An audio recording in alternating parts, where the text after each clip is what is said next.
Welcome to The Art of Grief, a podcast series of the Completed Life Initiative, where we interview artists who have used their craft to address and to even change the shape of grief. As long as there have been human relationships, we have struggled with the pain of loss in our lives. We all experience this at one time or another, yet no one's grief is exactly the same. Grief can isolate us, yet also connect us at a basic level of what it means to be human, to be alive. Now, scientists have studied the grieving brain and observed the signs of how grief impacts us physically. Therapists or support groups, on the other hand, might help one navigate grief as if it were a journey, like crossing a rope bridge between two cliffs. In this series, I will talk with artists who offer fresh expressions of a pain we struggle to put words upon. And through their work, we receive a message, reassurance even, that though we grieve alone, we are never alone in our grief. My name is Lynn Barger-Elliott, and I am the host of the Completed Life podcast. My guest today is Adam Tendler. Adam is a Grammy-nominated pianist, a recipient of the Lincoln Center Awards for Emerging Artists, a composer, a Yamaha artist, and a member of the piano faculty at New York University.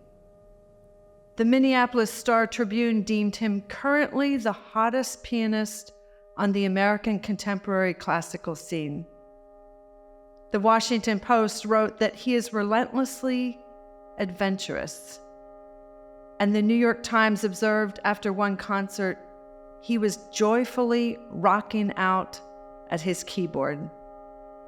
In 2022, Tendler used an inheritance he received from his father to commission 16 musicians to compose pieces, which he came to refer to as bereavement gifts. This performance, called Inheritance, debuted in 2022 at the Parkway Theater in Minneapolis, and then in 2023 at the 92nd Street Y in New York City. In addition to his active performance schedule, Tendler is the artist in residence at the historic Greenwood Cemetery in Brooklyn, New York, where he invited the community to co-create with him an exhibit entitled Exit Strategy. Welcome, Adam. Thank you so much. Before we talk about your work and the process of creating the Exit Strategy exhibit, I'd like to, if we may, talk first about inheritances. The dictionary definition of inherit is pretty straightforward: to receive something, property, a right, a title, by succession or will. Many of us watched 4 suspenseful seasons of the show Succession to learn who would be Logan Roy's successor in the family business. Right. Perhaps the most common way to think about an inheritance is that one receives a gift of money upon a death. We can also inherit items. I have my grandfather's rocking chair, and on my ring finger is my great-grandmother's wedding band.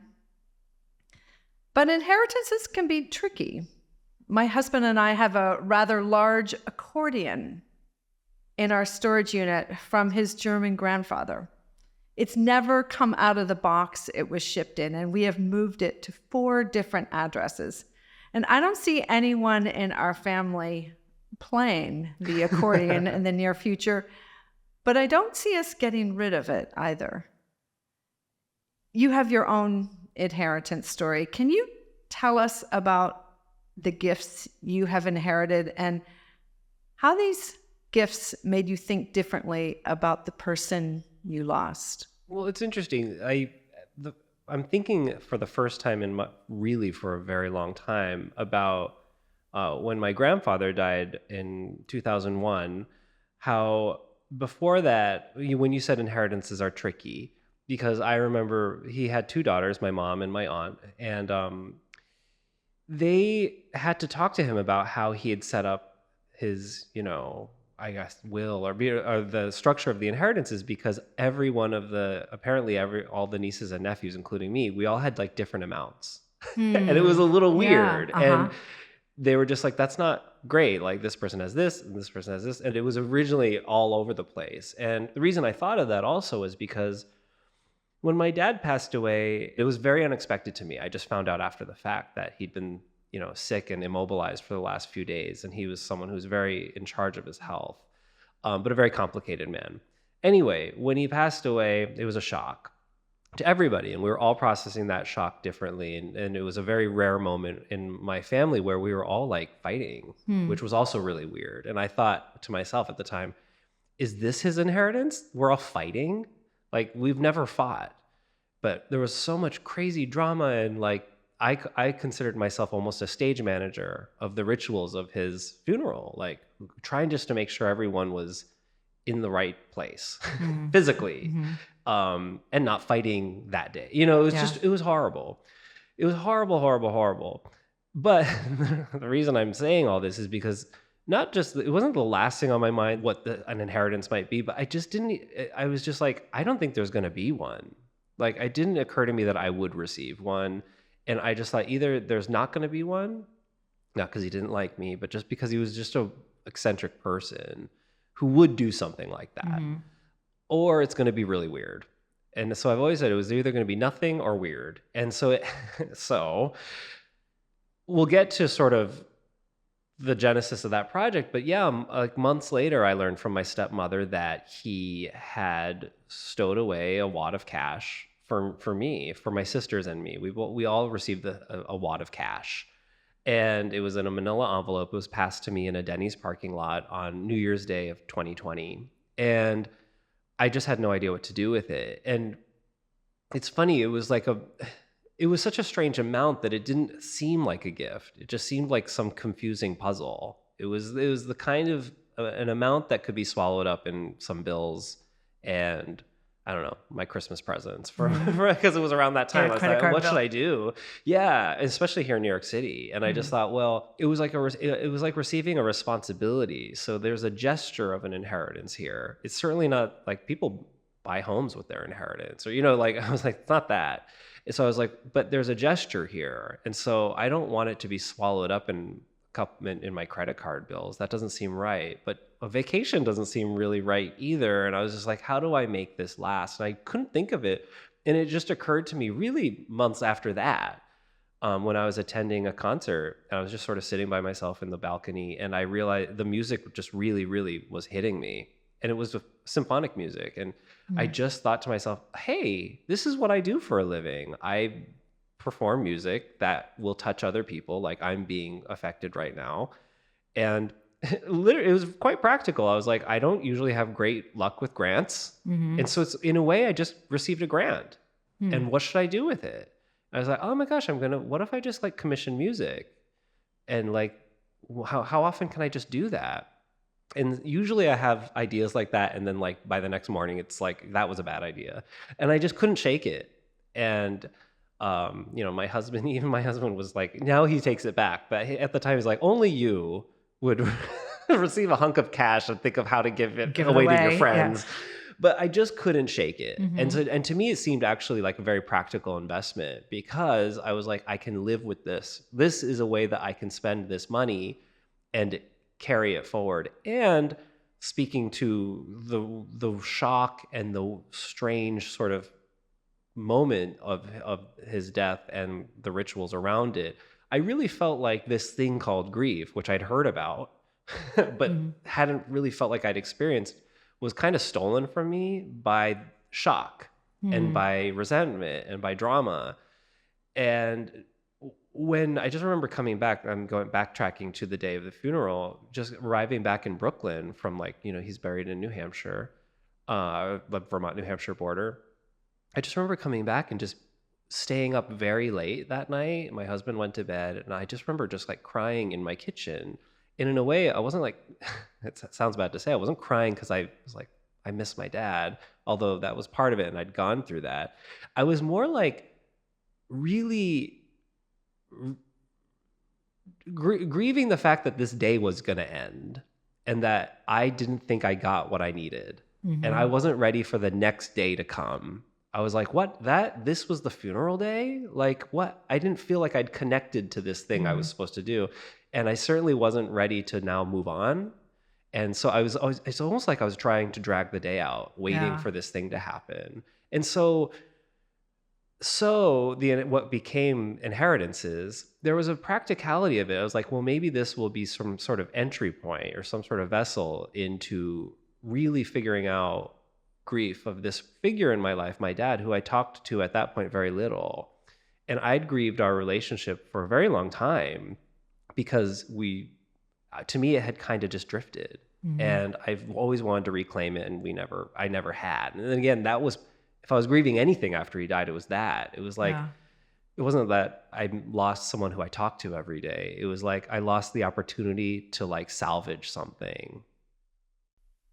Yeah, I haven't thought about an inheritance being a way to kind of help us navigate grief, or really it shaped the process forward for you, or gave you a process, an opportunity to put some shape on what that grief would look like in a unique way that, as I said earlier, we all uniquely experience grief. And you as a musician, it kind of paved a road before you of ways that you could allow some of those feelings or those thoughts or this new awareness of you as a fatherless son in the world and living with missed opportunities. Yeah.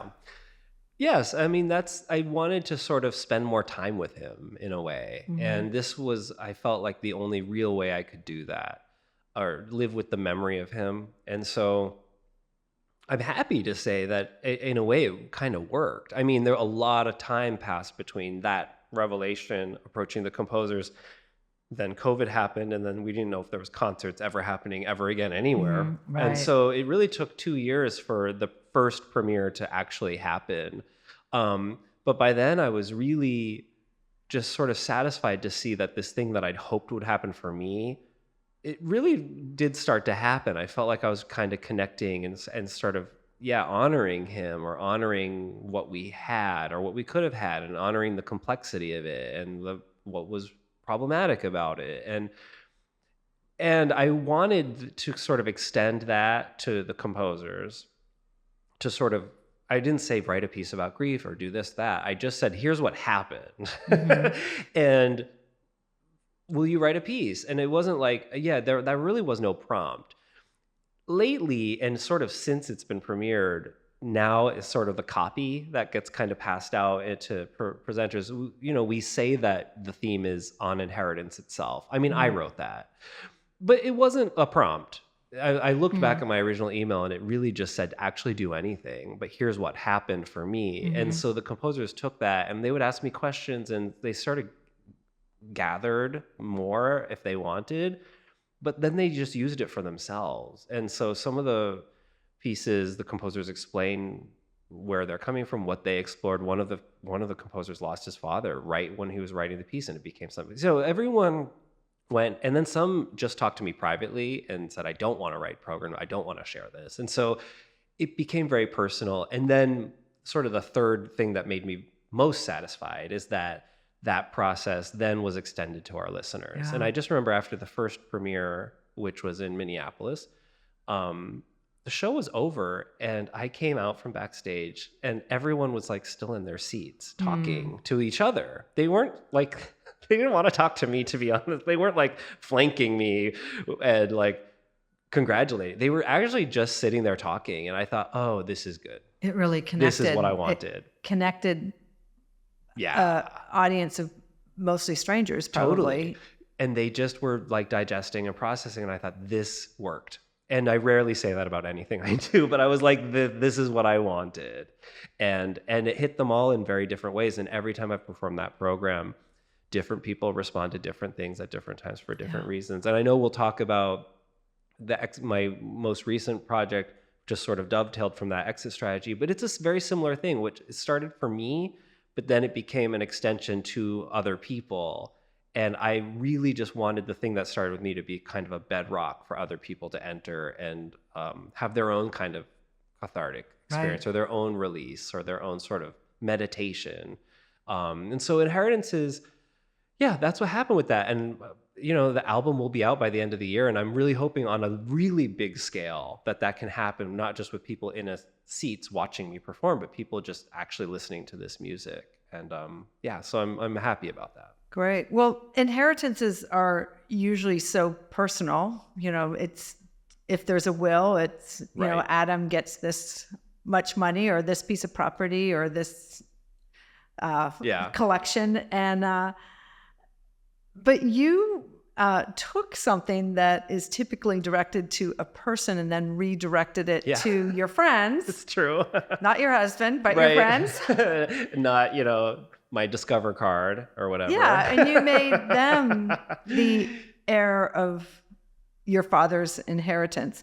How did your grieving process changed when you began to share your inheritance?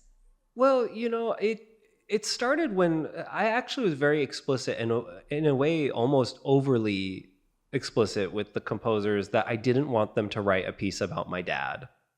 And usually even when people when they hear about the program or the project and they say, what a great, way to honor your father, or what a great homage to your father, I'll kind of correct them gently and say, it's actually really not that. Not that he's not a swell guy and doesn't, but it wasn't like, let's put his face on a screen and let's talk about my dad. Cause I thought that was not relevant and I don't know. I just didn't think it was interesting. And so I wanted to be as broad as possible, but in doing that, and they were the ones who were sort of wanting more information about him, again, to sort of build their own kind of entry points. I was like, well, if it helps you, I'll tell you. And so kind of per their requests, I would then have to start like providing answers. Like, what was your relationship? What was he like? What was your relationship like? What was your childhood like with him? What was it like later? And they would pepper me with questions. One composer in particular, Scott Walschlager, really said, please answer this stuff for me. And that began a process. And I found of actually really thinking about him. And that it really did help. It wasn't like, oh, I really cried it out, but it was more just like, I felt again, like I was sort of living with his memory. And that there was also certain things I resisted. I always said from the beginning, we're not going to have a video screen with like my birthday party and blah, blah, blah. Well, guess what? There you go. It's happening. By now there's a video screen, there's a birthday party, you get it, the whole thing. But the things I resisted because I thought they were too personal and maybe would border on indulgent, the more personal and vulnerable I became with it, actually the more universal it became for other people. And actually the more powerful the project became. But I really did resist it at first because I just thought it was going to be like dumb and kind of, again, maybe just too indulgent. But it kind of unlocked things. The more I would talk about him and avoid this resistance or like, I want this to be super abstract. So we're not talking about my dad. Well, once I started to stop doing that, it just started to unlock all this different stuff. And the music started really pouring in from these people. And the program itself started to coalesce. And, it's going to sound like a humble brag, but when the New York Times reviewed it, they reviewed the show. It's funny, the review is a stunning review, but it doesn't talk about my playing at all. I wish it did, because you would have another beautiful pull quote there or something. But it doesn't talk about my playing.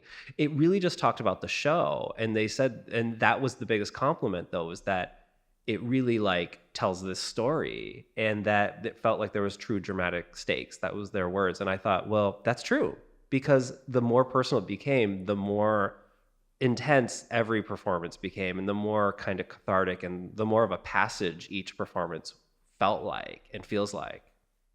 Yeah, and it, instead of being an homage to your father, and I have not been able to hear it. I understand the masters are about to Maybe I can arrive. slip you a copy. It's but what I've read about it, it's really a helpful exploration in how we can walk with our own grief. Yeah. And grief happens to all of us, and we don't get a manual. Right. And we kind of unlock. I like the way you said that. As we go through the process, we unlock different levels of understanding and feeling. Right. And sometimes it's unlocked before us, and it just happens to us, and we're not prepared for those new stages. But it sounded like a gentle guide. Yeah. And it's just allowed. It wasn't so much about the person; it was about what we all experience as grief. Yeah, and I know that, here at the Completed Life Initiative, that there's both the exploration of the process of grief, but there's also the exploration of the process of dying. And I've had people come to to this program, and talk about how it helped them think about how they're going to process and approach a loved one who is in the process of dying, who is in their final stages. And so that I've had that conversation too. It was like a pre-grief in a way, but it sort of helped them sort of think about, okay, well, this was a show about the complexities of what happens with what you're left.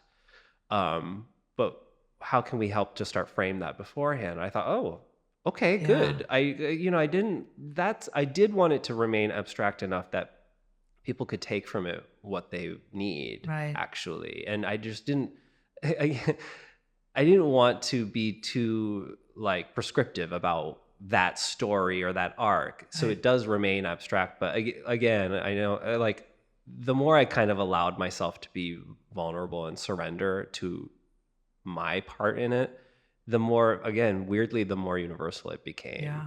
Yeah, I think because they saw that I'm doing a thing, or I'm experiencing a thing that's actually quite real.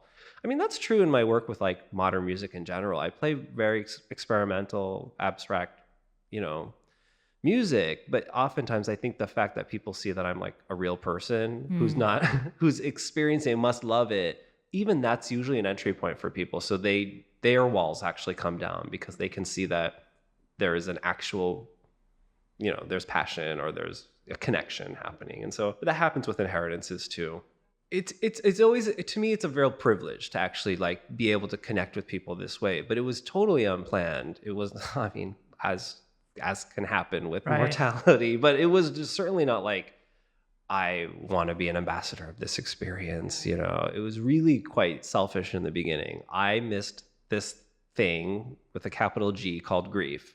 I need to figure out how to process that, but nothing was working. Like nothing was working. Yeah. And so I was like, that revelation was like, well, there is something I do know how to do, and it's playing music. And that's usually how I kind of find myself anyway. Yeah. And so it was, like you said, like redirecting. It was a redirecting of all my stuff into this program. What a gift with capital G, just an extraordinary gift that inheritance was, to be able to provide that kind of opportunity to you and the composers, the 16 composers, but then all who experience your music. It's just extraordinary how your dad, how maybe a relationship that was wanting has filled your life. And, when we receive an inheritance, there's decisions that need to be made. And what are we going to do with this? And and there are usually decisions that you didn't know you had to make the day before you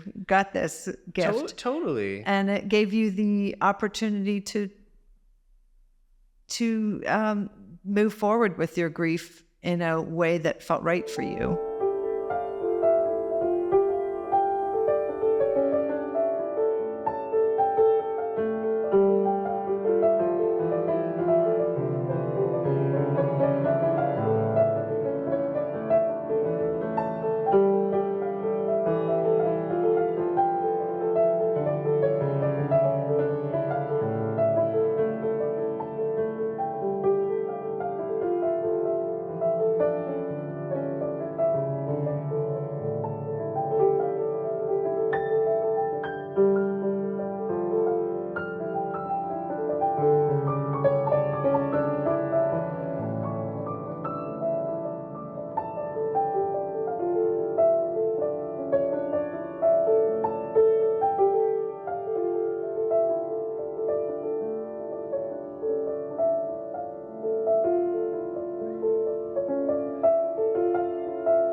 Well, let's talk about exit strategy. The Inheritance Project was your first experience of taking a private gift, a gift meant for you, and making it public. And when and how did the idea come to you for exit strategy, where you literally reached out to a community and invited them to make their private inheritance a public gift? Well, I'm laughing because your listeners are going to think, wow, this pianist just is obsessed with death. Like he hangs out in the cemeteries. He's over. It's really just a coincidence that my two most recent kind of big projects that I've sort of really created or shaped have to do with death. But Greenwood Cemetery has a artist in residence every year, and I applied. I was told that it existed, and I was encouraged to apply, and I thought, well, this could be interesting. I'm a pianist. I consider myself a pianist by trade. That's like what I do. But I've written books and I've composed some music, and so I try to think of my creative life as some kind of garden or some sort of laboratory or whatever. And so when I applied for that opportunity, I kind of said, well, listen, I want this thing, whatever it's going to be sort of all encompassing of all of these things with maybe a visual element, which would be totally new to me. And so I got it, which is astonishing. But it was like Inheritances, it took a while to figure out what to do. The first object in the studio space was this grand piano that belonged to somebody who was buried there. And so the cemetery inherited. Yeah, so they inherit, and they have like a whole archive of stuff that they of certain things. It's not like everybody gives them stuff, but they actually do have like a whole art archive. They have an object archive, which I visited. Really cool, like weird miscellanea, and they do keep it. And one of the things it's not a very glamorous space in which they keep this. It's like a downstairs kind of like industrial warehouse looking area, but they literally had a piano. It was like this mummified piano, all wrapped up. The legs were off of it, and they're like, we could bring this piano to that space. Do you want to try it? And I like literally like opened up where the keys were, and I kind of played. I was like, well, it seems workable. We brought we moved it to the space, and I know I'm going off track, but I realized it became clear that it was not a concert instrument. I think I was a little like overeager, like, yeah, we'll just use it. But still, it was the first thing in that space. And I think in the beginning, I just thought, well, I'm just going to compose a bunch of music on this. I'm going to write the Greenwood Sonata or whatever. I'd really, but it hasn't been done, so there's room for that. But again, you may sort of still. Speaking of Inheritances, though, it was just like, is that cool? Like, is that relevant? And so I wanted to think, well, how can this get bigger, and how can it be less about me or writing because even Inheritances, not to go back to that, but it's all other people's work. I'm just playing it.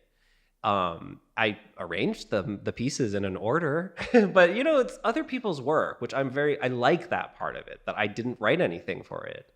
But this, it wasn't like, I just was like, how can I actually figure out how to do something here? And it took a while. And so at first I started writing about every person I'd ever lost. Anyone I could think of. I literally just made a list of every person I'd lost. And this is like close friends and people I just sort of kind of knew well, and then found out they passed. And I just would write about them, just like in a journal, scroll. And at the same time, was just going through relationship stuff. And so interspersed with those writings was like me just purging about my personal life. And a kind of recurring theme was this idea of an exit strategy. Like, what does that look like? What does that look like in a relationship? And what's the kind of existential fear of what it looks like? When does it happen? How do I do it? Is it the right thing to do? Like, where do I go? What replaces it? And so that kind of was this thing that hovered over this journal. Anyway, at a certain point, I started to kind of like, it occurred to me to start to shove stuff into the piano.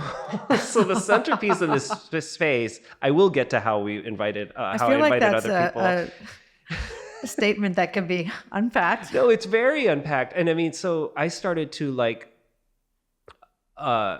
put some of belongings of mine and clothing. And again, I kind of invite the cliche of dirty laundry into the piano. So it looked like this heap. And in fact, people, I mean, the fun fact is that the heap of clothes that are kind of exploding out of the piano right now when people visit it, it's actually not that much clothes. There's a structure underneath it that makes it look a little bigger. And you can see that on the Greenwood website. Yeah, you can see the exploding image. clothes, the dirty laundry piano.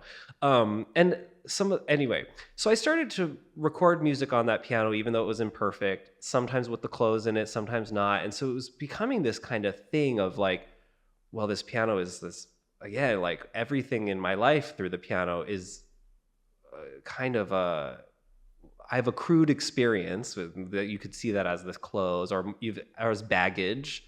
And I filter that through this thing, which is a piano. And so you could think of this piano as looking like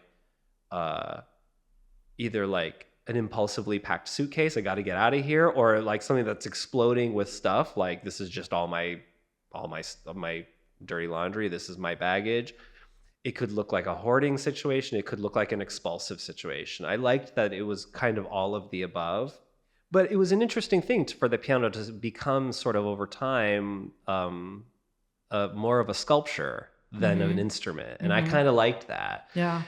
And then I started to line the walls with some of that writing, and it created the kind of pillars of my writing everywhere. And then I thought, okay, well, this is fine, but now what? And then speaking again of my dad, at a certain point, my half-brother, who I mentioned, he really did not want some of my father's clothes to be thrown out.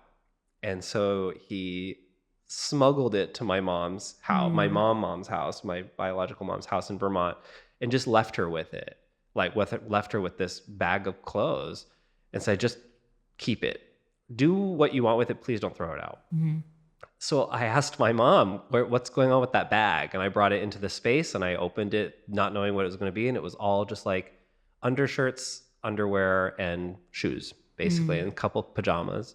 And then that started to go on the walls. And so suddenly, like that, to answer your question from a million hours ago, that was the first point that I started thinking, what if some of these objects are like not about me, but they're what I'm calling accidental inheritances, like the stuff that's left. And this is a very kind of charged, kind of weighty statement. The stuff that you're left that you didn't ask for. Like, I didn't ask for this underwear, or, or they didn't ask for this underwear, or they didn't ask for these shoes. So what do we do with that stuff? And so then that started to go on the walls. And then I started thinking, okay, now something's cooking here. And there's a lot going on. There's both this idea of like exit, of how to leave situations or life, or, big picture, little picture. Little picture is to me relationships and jobs, or even though they're life. Mm-hmm. Big picture is if you're in a cemetery and you're thinking exit, and the where, when, and how, then you start thinking really big picture, like the big questions. And I was like, okay, well, that's one thing that's happening. But then the other thing that's happening is these sort of accidental inheritances, and the question of what do we do with these objects that become charged with memory when people are left. And that's when I started thinking a way to make this project actually relevant. And again, not just about my experience and my own stuff and my own like dramas, is to actually like make it bigger by inviting people into the space. And so I asked Greenwood if we could have kind of open studios, and we did 3 different open studios throughout the spring where people were invited to bring in relics basically of their own lives, of loved ones that they were willing to part with. Mm-hmm. They were told that they were not getting these back, but that they'd be kind of like paid forward in some way, but they're not getting them back. And so they're invited to record stuff just like I did, mm-hmm. like I had recorded that text. They were invited to write stuff just like I did, and they were invited to bring objects in like I did. So it was sort of like I wanted to invite people to have that experience. And so they started to. And so people started to come in with like a fur coat of their mother's, mm-hmm. or there's a Giants shirt of this woman brought in from her sister. A teacher brought in a shell that a student had brought back from like a Make-A-Wish trip in the early 90s who he had died of AIDS, and he was terminally, diagnosed with AIDS as a kid, and he did a Make-A-Wish trip, went to Florida and brought her back a shell, and she'd held on to it for 30 something years, and then she brought it to the space. And again, so these were really intense interactions with strangers, offerings. And again, it felt like such a privilege, but even then I was like, are you sure? Do you really want me to have this? And especially with the shell, I said, and she was in tears. Yeah. And I said, do you want this? Listen, off the record, do you want this back? Like, when this is all over, do you want to come back and I'll give it back to you? And she was like, no, this is part of it. This release is part of it. And your project, this art project is part of it. It's actually allowing me to kind of release this object. And now it's up on the wall. And now that the installation is open, there's 3.5 hours of music that I composed, which is on a loop. The walls are completely covered with objects and writing. People are still invited, and there's space for them in the actual exhibit to continue to actually write testimonies and leave them in an anonymous box. And every week I go in and I put them on the wall. And so the result is this kind of memory chapel, not in a religious sense, but this sort of like, there are stained glass there. Yeah. And so you enter this space, and it's like, there's just memories and testimonies on the wall. There's objects everywhere. There's the exploding piano. There's often organ music playing. There's whispers happening. And it's a really intense experience, because I think when people come into it and they see just how raw it is, and there's like paint on the walls, right, with big scrawled writing, where, when, how, everywhere. I think when people are entering that space and seeing just how raw it is and how personal it is, they actually feel permission to be that unguarded themselves. And so when I come in and I open the anonymous box and read the writing, it's really intense. And some people are grieving relationships. They're not even grieving someone who died, or they're grieving someone who disappeared, which is one of them was really interesting and quite, it's heartbreaking, because the whole thing is, we don't know where you went. We think we do, but we don't. And so, but people are really letting loose. And the more that's going up there, the more I think people are joining. And so it's doing, like Inheritances, it's doing what I hoped, which is that it's actually helping people. And it's becoming this really overwhelming experience when one goes into that space. I mean, someone I think affectionately called it a trauma chapel, but I love that, because it's cool. It's like, where do we put that stuff? Sometimes we don't have a place to put that stuff physically. We don't have a place to put these objects physically that feels right. But also, when I say, what was I left with that I didn't ask for, that can be an emotional thing. That can be actual like feeling, or that's an inheritance. Like, we inherit a lot. And so some people, I love being sort of a fly on the wall. Sometimes when I'm there, I don't reveal that I'm the artist. I just watch people go in. I pretend I'm like another Greenwood visitor and whatever. And I just love to see people interact with it. And some people go in and they stay for a while. Some people go in, they leave, they come back, which I think is really interesting. Yeah. Some people go in and they just like hightail right out of there. My poor husband, I'm dragging him today, but he lasted 5 minutes in there. Really? Yeah. And I thought it was like I thought he just like had to take a call and or something. That's what he told you? Yeah. For your listeners, you came to this space. He was hiding in the car that whole time. He was in the Jeep. And later he just said, I couldn't do it. It was too much for me. And I thought, but I actually like that too. Yeah. To me, it means it worked. Because he got it. Right. He felt the rawness. Yeah. And I've seen people come in there of all ages, and they come out and they're in tears. And I don't know why. I might, and I don't even know who leaves what testimony if they choose to, because I can't see it and they don't leave their names. But it's not like I'm delighted to see someone in tears, but it makes me think that this idea worked, or that it's doing a thing that is helpful.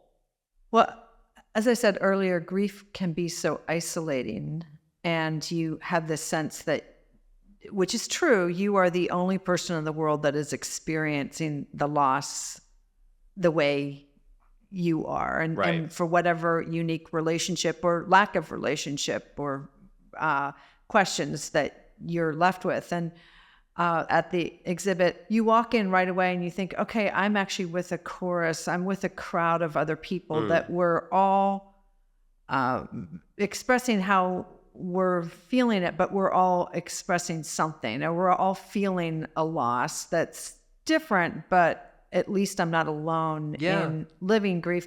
And truthfully, when you're in grief, it's so heavy and you don't know what you can allow yourself to feel or say. And so even just leaning or borrowing other people's expressions to try on is powerful and would feel good. But to your husband's point, we don't want to feel that every day. Or there's chapters or seasons of our life where we think this is a heavy, it's a privilege to feel a loss because we felt something that something's missing in our life that we cherished. But we don't always want to carry that burden every day. And it was a powerful exhibit. Thank you. I mean, a guest in the space when I was there another day. And again, it's just funny why I've been there. I've been there for different days for different reasons, but usually I'm not there. But a woman came in and she had a reflection that she shared with me, and she said that she felt like her grief is like a backpack. And some days it's heavy and filled with rocks, and some days it's pretty light and you can walk around, you don't really realize, you can forget it's even there, but you're never not wearing it. And I just thought that was really powerful and really special, because that's what these testimonies that people, and that's really what the project is sort of like kind of exploring. One of the many things is that you're not seeing the testimonies of people who can't get out of bed because they're just like so debilitated by their grief, but they're just living with it and they're sharing that. Similarly, I thought with inheritances, I'd kind of like, I was done with the dad thing, like, okay, I did it and checked that box. And then it was very weird to see him creep into exit strategy. And I'm like, well, now I'm hammering his underwear to the wall and I'm here I'm making a cairn out of his shoes on the floor. And I'm like, whoa, he's still here. And I'm still figuring this out. And that was totally not something I thought was going to happen, but that's my backpack. Like, and that's same with the kind of the other people whose reflections are sort of like, they're not really meant to be read, but the different reflections that I wrote of other people I'd lost, they're in the backpack, and I think that that's also kind of a realistic reflection of what grief can be. It's not, pounding your chest and doing a dramatic, histrionics, although there's a time and place where that happens. But I think it's an interesting thing to kind of meditate and explore the reality of what happens next. And again, that's part of the inheritance, or that's part of the kind of accidental thing of like, well, when the rituals of death are past, like the funeral and the wake and all these things and the burial, well, what do we do with the socks? You know what I mean? What do we do with, and then it starts to get kind of just more and more broad. What do we do with the socks? What do we do with the memory? Or do you remember when this happened? Or this certain smell, or this rock? And that's, I think, very beautiful. It almost makes an inheritance the simpler question. What do we do with this property, or this money, or this jewelry? Because they tell you, and sometimes they just outline it for you. I'm giving you this amount of money. Right. And it's yours now. Right. But it's the little things, like the underwear, the belts, the collection of tools. What do we do with? Yeah. Those things demand more decisions. And those are those were that person. That's the thing. They're not intended to be yours. They're theirs. Right. And so it gets really, really tricky.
that's the thing with grief is oftentimes this happens with breakups too. I mean, I've been very gratified when people come into that space and they leave a reflection, or they start to talk frankly about a breakup, or they start talking about a friendship that ended. Or I think it's really interesting to kind of extend this to loss and All grief losses, and the yeah. death of people who are still alive. You know, I find that to be really Sure. powerful.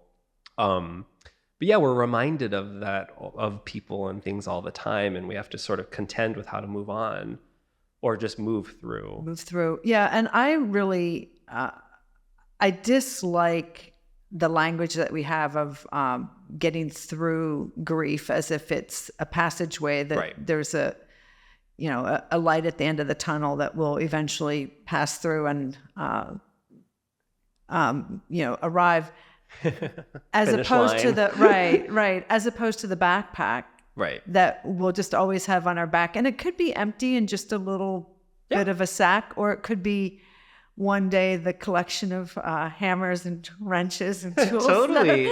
And so I find it refreshing to not have to get through or beyond grief, but to learn how to live with it and stand with others.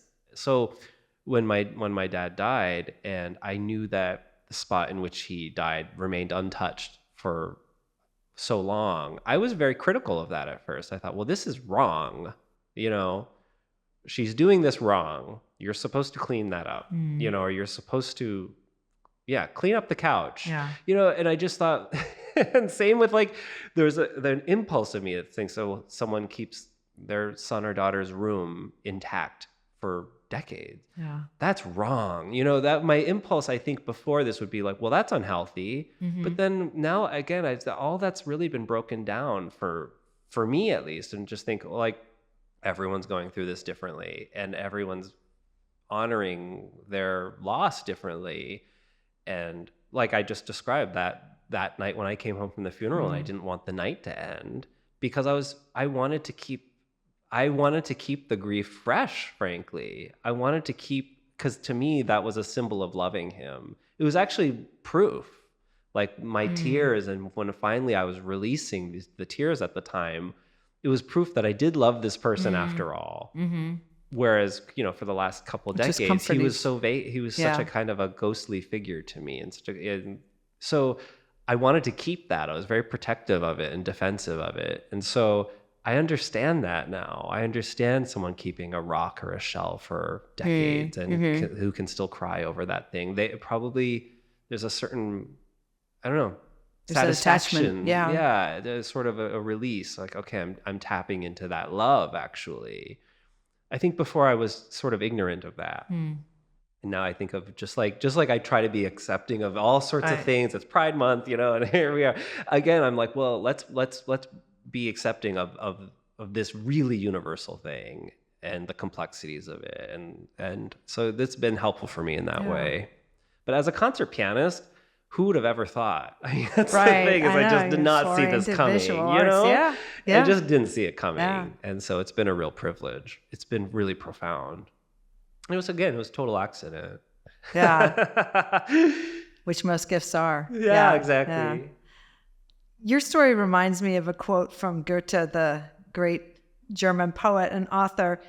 He says this about an inheritance: what you have inherited from your fathers, earn over again for yourselves, or it will not be yours. Wow.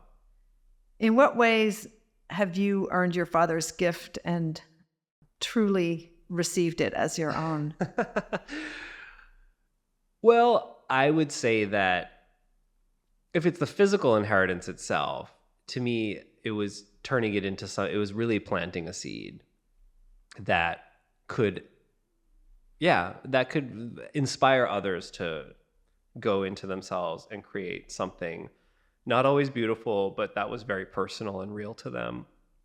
So I'm proud of that. I'm proud of being able to plant that. And so to me, that's sort of like the nitty-gritty version, but it allowed me also to think of what I received from him on the bigger picture, and to think like, okay, in spending time with his memory, I'm actually seeing that he was a good man, and like in the complex things about him might be things I share, and like the tricky things about him might be things I share, and the funny things about him. And so I started to, it really allowed me to sort of see what I inherited, also big picture stuff, like, not a wad of cash in an envelope, but what else did I inherit? And so spending that time with him through that project in particular helped me to really kind of forgive him, for lack of better words. He didn't do anything wrong to me, or in general, but it helped me sort of forgive this memory that I'd kind of shaped over the years, that he somehow was vacant or abandoned me or wasn't there enough or was too capriciously in my life, and all this stuff that really, the more I kind of put a magnifying glass to it, it wasn't so black and white. And he was much more fleshed out in my time through this project than I had given him credit for. And then I started to say, oh, well, I share a lot of this stuff, and I am my father's son. And it's a relief in some ways, and it's kind of nice. So that's part of like being able to move through the world and have that, and sort of have a more fleshed out version of this relationship. What a grand inheritance. Yeah. Well, again, he would have thought it was cool, I think. But he was a man of few words. He would have just thought it was, I think he'd get a kick out of all of this, because he was not a man of bombast. He was very shy. And for him to, his semblance to be on the cover of an album, which is going to happen, I think he'd think is very funny. But I think that's cool. I think there's something about even that project of being sort of, we are in a way holding up a relationship that's unexceptional, and we're holding up a man, and I say this lovingly, unexceptional, like wasn't a philanthropist, you know what I mean? Like wasn't a community leader. Is this like a guy? But I lost him, you know what I mean? And so I think there's something kind of cool about having a project of this scope. We're talking about inheritances, that uses as an entry point just a father-son relationship and just a dad, not a Rockefeller, or you know what I mean, or whatever. He's just my dad. Yeah. And I think that that's kind of interesting, and exit strategy as sort of a dovetail.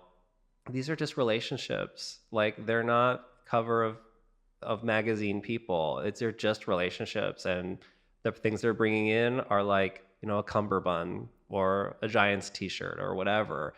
That's, to me, really cool to say, like, well, let's make this art. Let's put this on a platform of a gallery. Let's gallerize this t-shirt and this underwear, I think that's really cool, because it frames the kind of profundity of our everyday lives. That's all we've got, and so I like that.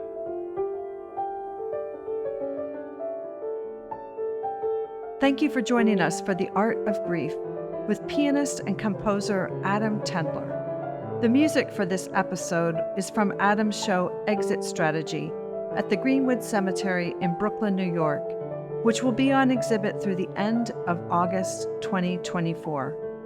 His album Inheritances will also be available in December of 2024. And for more information about Adam's music and performance schedule, please visit his website at adamtendler.com. To listen to other episodes from the Art of Grief series, as well as the other Completed Life podcasts, please visit your favorite podcast platform or go to our website, completedlife.org, where you can find our podcasts under the Program tab. We love to hear from our listeners. If you have a story to share or would like to respond to this episode, please email us at info@completedlife.org. Thank you again for joining us today.